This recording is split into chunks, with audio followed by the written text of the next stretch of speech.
Mhm. Good morning, everyone. Welcome to Morning Minutes, episode 272 with myself, Mark Novak, and special guest Angus Mclaren from Temora to tell us about the gold rush of city change to the country, the trends he's seeing. We were fortunate to have Angus on probably about 3-4 months ago with what's going on, little predictions, and it'll be really good to hear from Angus to see how that's unfolded through the pandemic, shifts and changes. Welcome, gents. Morning, Michael. Celebrity and male model from Temora, and known as the John Wayne of real estate. Oh my God, guys, settle down. Yes. Let me get the hat on, little cowboy hat. Morning, Leslie and Philip. Good to have you on. Philip's from the UK, Angus, so we are global. Morning, Philip. Righto, perfect. Good man. He'd be a bit jealous of the weather we've got out here at the moment. And Luke. Oh, it's a beautiful day, guys. It's a long weekend here in Sydney, and it's blue skies, and it's 17, 18 degrees, and it just feels great this morning. So good morning, everyone. All right, well, Angus, let's start off. What's your typical Saturday? What are you doing today? Do you work on Saturdays out there?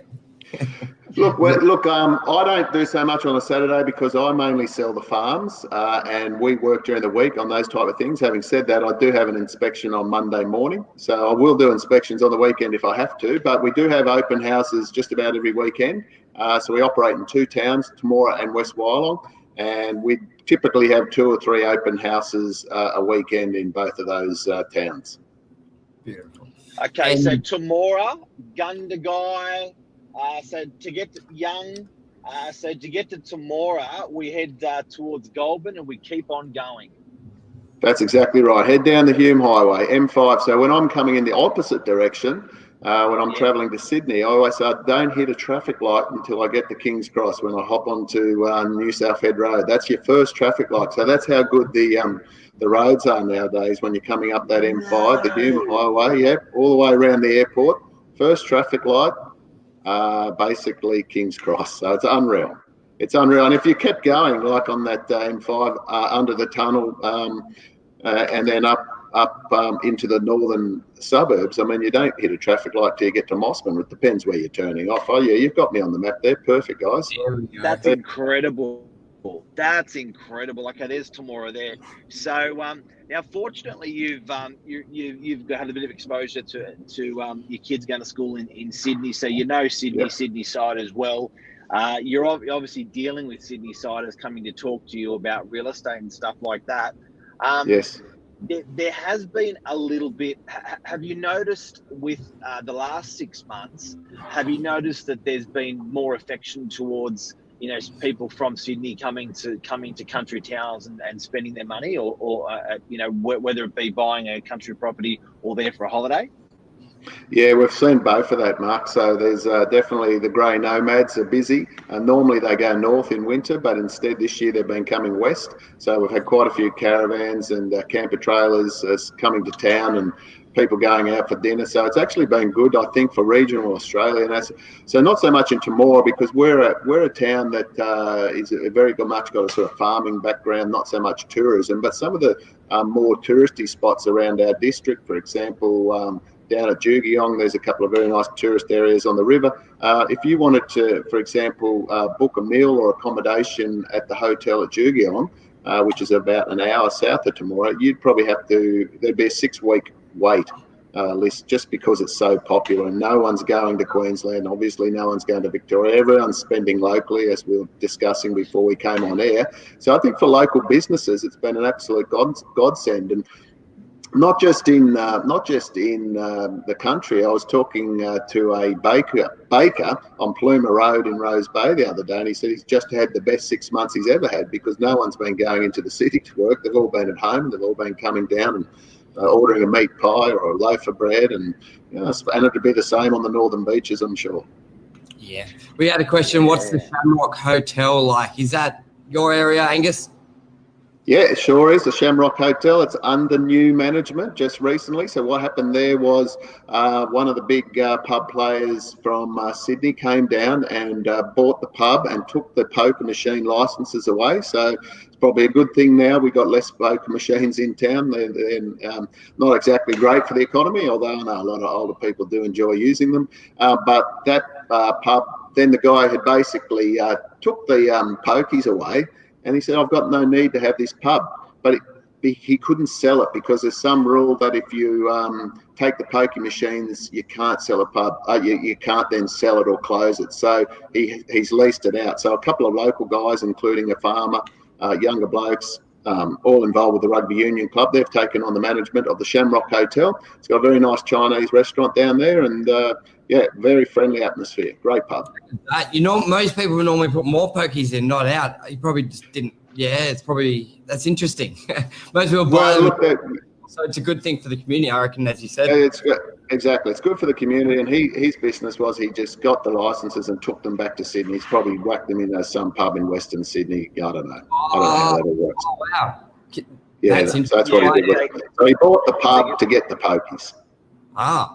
Yeah, okay. Wow. It wasn't so jam them somewhere else where they spend more.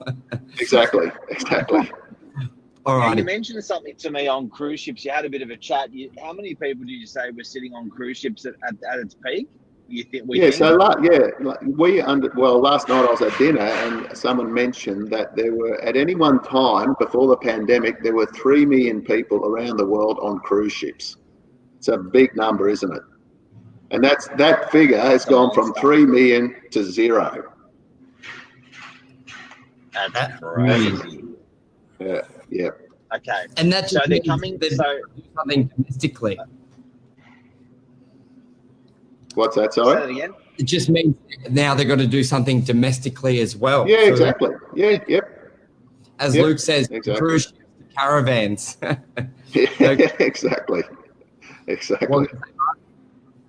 All right. And so another question I had is and I found this very interesting last time we had a chat on air, was if you're buying a property out your way, Temora, Gundagai, so we're west of Sydney. What is it? 4 hours? Yes, 4 hours. Is the capital growth there? So if I buy a farm for my family, I'm worried that I won't be able to sell it or I'm going to lose money. That doesn't seem to be the case. No, it definitely isn't, Mark. I mean, farming land has been an unbelievable investment over the last 10 or 20 years, basically appreciating by 7% a year.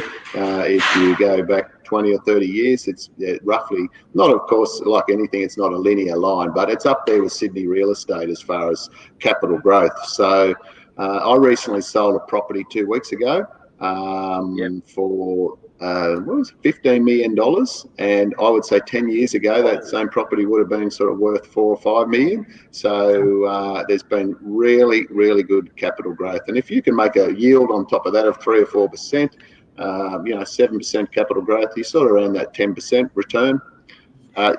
It's very hard to beat that. I don't care what you do. So it is. So you're now making more money out of real estate than modelling. Oh, you know how much money I've $15 sale. Yeah, well, it was a good sale, that one, but that's just the way it is these days. I mean, these farms have become very, very expensive assets. So it's a bit like selling a house at Vaucluse, I guess, or on the northern beaches. Same thing. So, one house equals one farm. So what's the more mum and dad transaction? They've maybe humble life, live northern beaches or somewhere in Sydney, one house, one investment property here, and they're just wanting a bit of a shift. What's their typical transaction? What's some of their typical questions as well to make that jump? Yeah, so that's a very good question, Michael, because it's a completely different market, the lifestyle market, we call it. So typically it's about 100 acres or 200 or 100 hectares or 250 acres. Now, 100 hectares, guys, remember 1 hectare is 10,000 square metres. Wow. So you do the sums, 100 hectares is 100 times 10,000. It's, what is it, a million? I think, a million square metres, basically. Wow. So that would be not enough land to make a living off, but it would be enough land to sort of, if you wanted to walk around naked and do your gardening and that type of thing, and not have nosy neighbours, it's absolutely perfect. So For that sort of naked. investment, yeah, well, that's, walking around in a forest naked. Yeah. It's not my go, but I'm sure plenty of people like the idea No, of it. But naked. Yeah. Michael's going to bring up a naked photo now, just as demonstration. Well, as long as you dug it in private, I think it's not illegal at this stage. So, basically, for that sort of investment, you're looking at sort of $500,000 to $1 million. So we've sold 2 properties exchanged in the last 2 weeks, around that sort of 550,000 mark, and that would be perfect. And one of those places went to a couple from Sydney. And it's 10 k's out of town. People want to be out of town, but not ridiculous. They don't want to be 40 minutes out of town. They want to be 10 minutes out of town. They want to know, is town water connected? Because not every house has town water connected, and if you don't, you're relying on the stuff that falls out of the sky, and that can be a bit unreliable at times. And what typically is on the property? Is it just a house? Do they come with a house, a dam, any like sort of water, a shed? Like, I know it sort of varies, but is there anything in particular they're wanting on the land that comes a bit second nature? Yeah, well, I think with a lifestyle block, you normally get a shed. You always get a dam. You often get a bit of a forest out the back, so a bit of room. People are looking for room to, if they've got a young family, they'll go and buy the kids motorbikes so they can race around on weekend on their motorbikes. Quite often these people are horsey, so there might be horse facilities, and they're always popular. That's a complete different. Like you've got the surfers on the northern beaches, we've got horse people, and it's an absolute massive culture, big industry, and people will spend so much money on their horses. They could be driving the worst car in the world. They have no money at all, but they'll spend, $300 or $400 a week feeding their horses. And if a beautiful horse comes up for sale, they'll buy it for 10 or 15 grand. It's unbelievable how popular that little hobby is, but it's a very expensive one. I always say people with horses are either filthy rich or filthy poor. There's no one in between. Really? Yeah. Passion.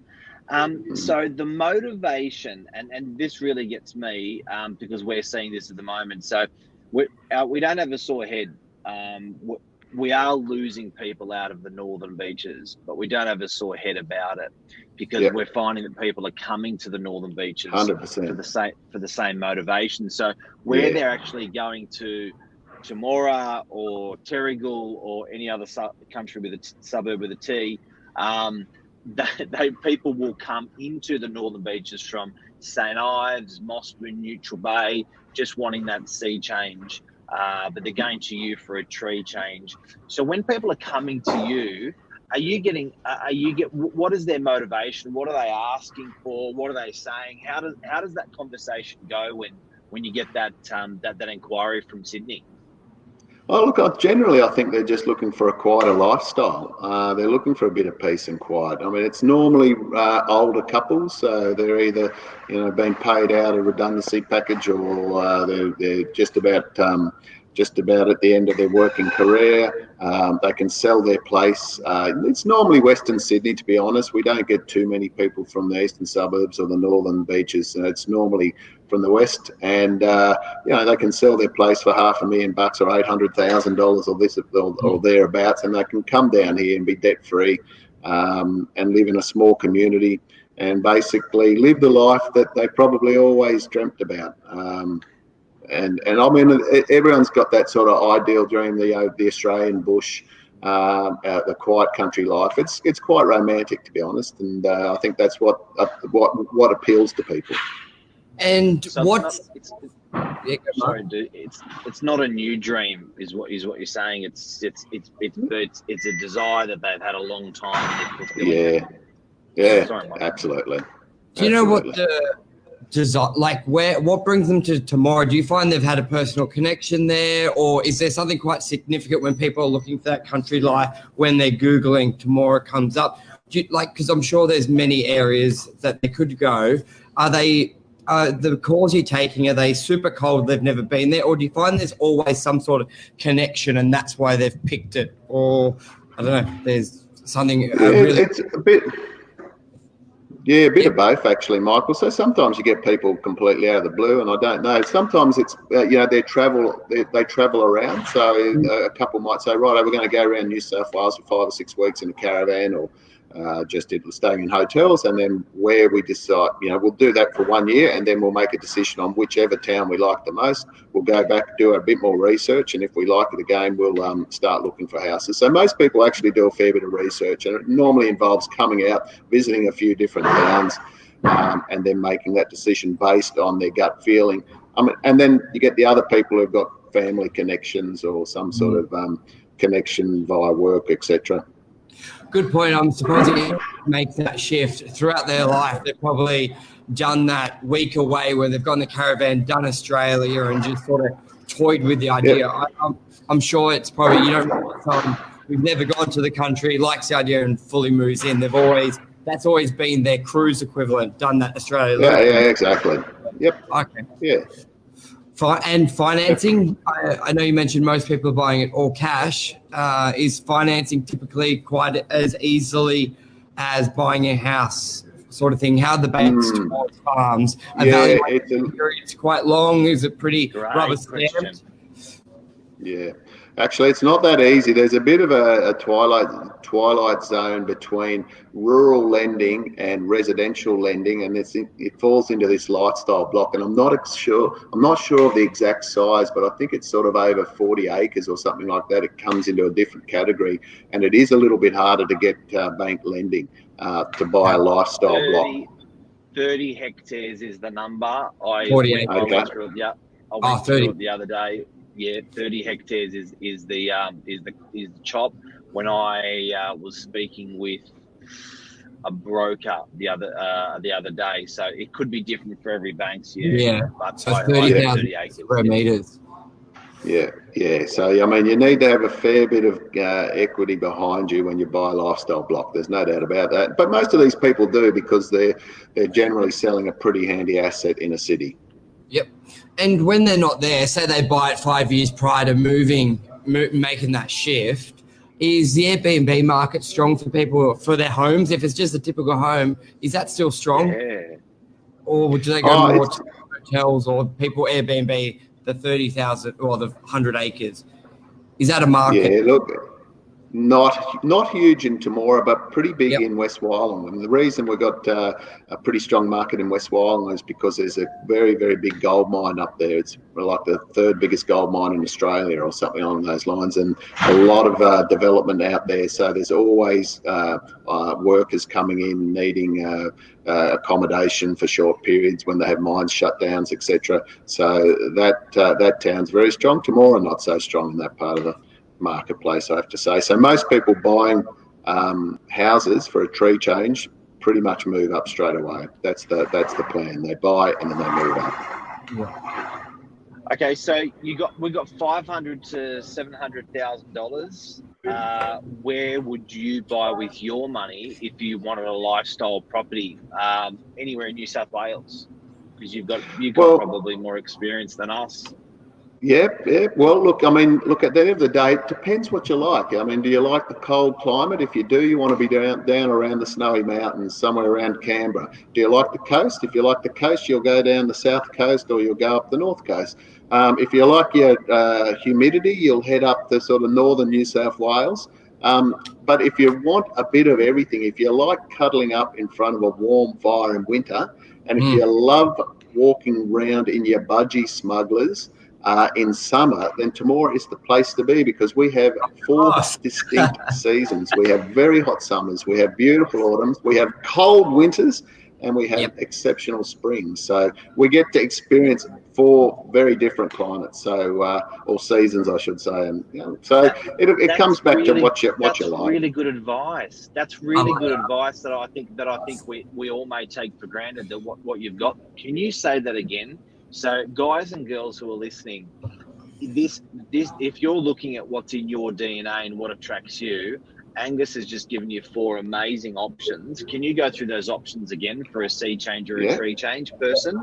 Okay. Well, the first one was if you like cold climate, you either go for the mountains or somewhere in southern New South Wales. If you like the coast and a temperate climate, you go obviously down the south coast or the north coast. If you want humidity, you go up into the north of New South Wales. And then if you want to experience the 4 seasons, you come into central New South Wales, where we've got, as I said, cold winters, hot summers, and beautiful springs and autumns. So cold for south, humidity north, 4 seasons central. Yep, and then temperate on the coast. Okay, beautiful. And so where would you put your money? Give me some country towns that you're attracted to, or your customers are attracted to. Well, I always, obviously I love Temora. It's a great town, but I'm also a big fan of some of these regional centres like Wagga Wagga and Dubbo and Tamworth, particularly from an investment point of view, because these towns are actually growing, whereas the smaller towns, we're not growing really. Where Temora is actually standing still and maybe going up very, from a population point of view, going up very small percentage. But most small country towns are going backwards. So that's a little bit of concern if you're looking for capital growth. But these regional centres are really booming, and they've got all the services that a major city has. They've all got air services into Sydney, 4 or 5 flights a day into Sydney. There's quite a bit of industry in most of these towns. So, look, I think from an investment point of view and also a lifestyle point of view, these towns are, offer exceptional sort of lifestyle and value options. Any other towns? Yeah, where do you live? I go. Like Dubai, say to you, I'm looking at your lifestyle one tomorrow, but I'm also looking at this. Do you ever see a strong pattern? Like when people for us, we've got we're looking for a unit, Brookvale, DY, or there's normally a bit of a mental line where people say if they're looking at Brookvale, they won't go further north than Collaroy. And if they're looking at Narrabeen, they won't go further south to Collaroy. Like, do you have any of that where it's pretty consistent? Or is it sporadic? It comes down to budget. Normally it comes down to budget. So basically, if you want a lifestyle block around a town like Wagga Wagga, you're going to be sort of $1 to $2 million. If you want to be, within 10 or 15 minutes of the CBD on 100 acres on the river or something like that in a nice house, it's going to cost you a fair bit, maybe $3 million even. If that's too expensive, you move out to a town like Temora. A few less services, and you're a little bit further away, and you can get into something 500 to $1 million. And now some people don't even, have that sort of money. It's still a fair bit of money, really, when you think about it.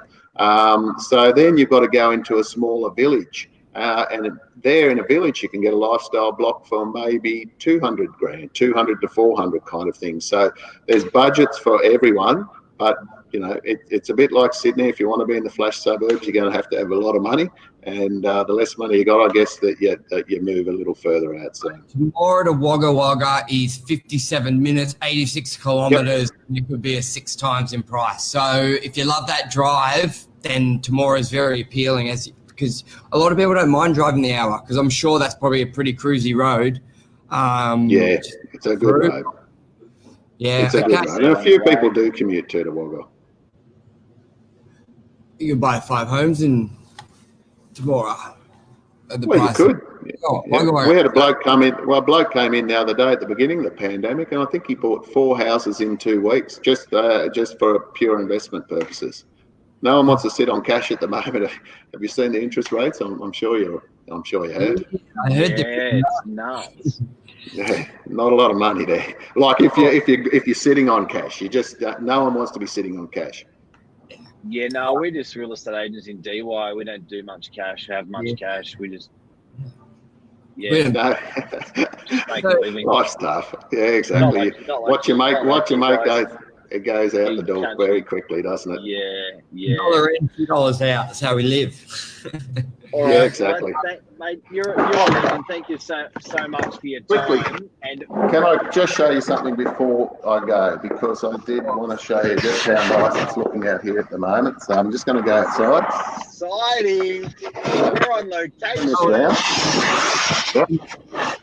I've given you the show us. Okay. Keep that internet connection. This is the garden. Yeah. Yeah, it should be right. It's still working, is it? Yep. All good. The sun's out. There you go. So this is a beautiful day. And everyone in downtown Temora. Don't take this for granted. You got everyone in Sydney probably in bed, thinking about a country property, and you're showing them that. I think you made a lot of people very, very jealous. That looks incredible. Yeah, look at the pizza oven. it's a good. We're having a great season. Yeah, got the pizza oven, got the sort of pergola out the back with the grapevine. So yeah, it's a nice part of the world. And we want to. Have you got a tractor? Oh, I've got 3 tractors. Yeah, I've got 3 tractors, 2 trucks. Got a bit of machinery. Tractor series. We're doing a tractor Okay. series next time we Yes. talk, because it's I think city people Toys often on the think farm. about farm toys. Farm toys, next episode. You take us through everything. Right, we'll organise that, Yes. guys. We'll organise that. You can tell we're from See you, the mate. villages. Exactly. Right, guys. Well, thanks very much for having me today, and you have a good weekend. You too. And the same Pleasure. to all your listeners. Cheers, buddy. Okay. All Cheers, right, man. guys. Cheers, man. Bye. Take care. Bye.